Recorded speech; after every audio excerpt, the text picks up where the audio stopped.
What does a bull snake in my apartment, missing statues, a cricket, and a flower petal have in common? Stay tuned to find out. Hi, I'm Diane Hatz, host of Hearth Talks. Today, I want to continue a conversation I started recently about synchronicity. If you're new here or if you're coming back, please like and subscribe. I'd love to get to know all of you a little better. So to start, I've been doing a lot of healing work since I moved to Santa Fe. So this might seem a little woo for you, but it all seems a little too connected to me to be random. I did a serious healing journey that I might talk about at some point, but let's just say a lot shifted in my brain and in my energy after the last one. So a few days later, I went on a road trip to see The Who. It's a band that I've loved since I was a teenager. They did a final last after their last tour, last show. They've been retiring since 1982. But this is a last show. This is a month ago or so, a few weeks ago, actually. So that could be its own. It was a beautiful end to a very long and intense chapter of my life of being a music fan. And music fans will understand how much music can mean to us. But anyway, when I travel, I have these two tiny little, it's a Buddha and a green Tara statue that I take with me. I've taken them to Dalai Lama teachings. I've taken them to a lot of spiritual places. So I consider them to be very blessed. I mean, it's funny because I would see the Dalai Lama. I wouldn't be the only one. People would have little things and they'd try to put him up on a chair. They just put them in his presence so they could get blessings. So I've had them for over 20 years. So I went to The Who with them, but they did not come back. I unpacked when I got home and I couldn't find them anywhere. I ripped everything apart.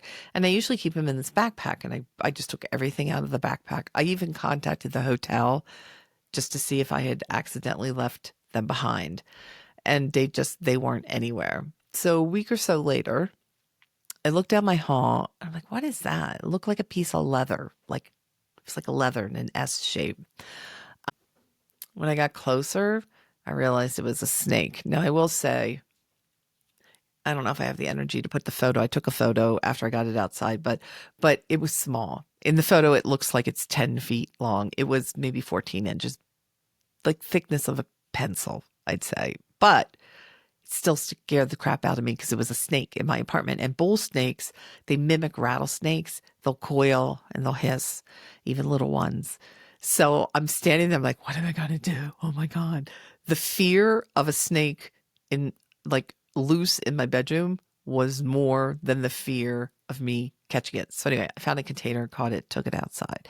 And it was right at the edge of the hallway and my bedroom, and there's a green Tara statue that I have right there inside the bedroom. So not more than an hour later, I put my hand in my backpack to get a pen out, and the statues, I carry them in a little pouch.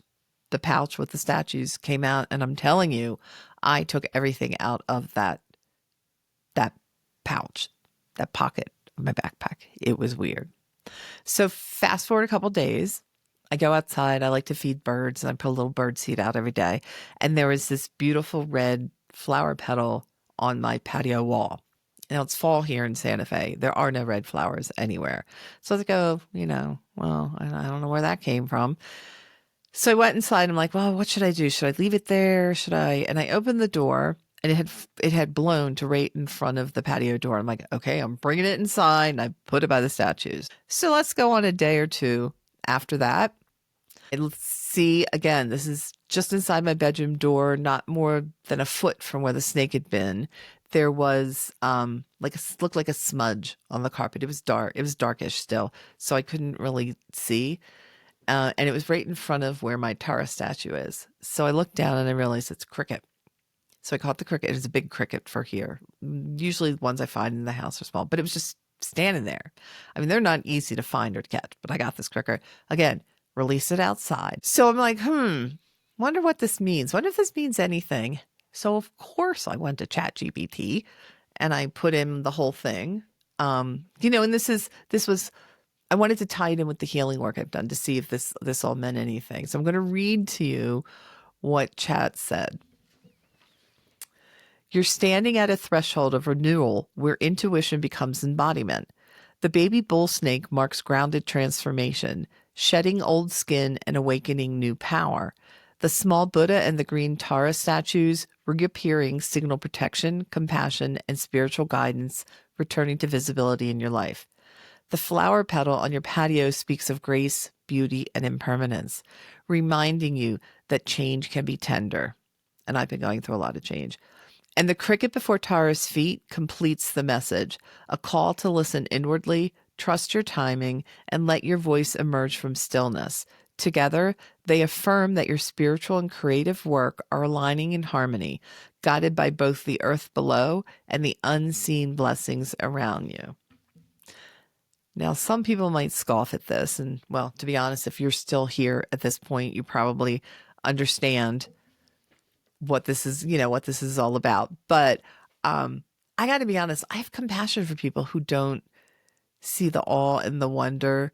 I wanted to be a quantum physicist or a philosopher and a writer when I was younger. So I've always been into, it's not bizarre, like a different reality than standard Western European, Descartes, I think, therefore I am, which I was in college and just said, Descartes said, I think, therefore I am. He presupposed the existence of I to say I think, so therefore it nullified the whole statement that he made. So that was it. Western philosophy out for me.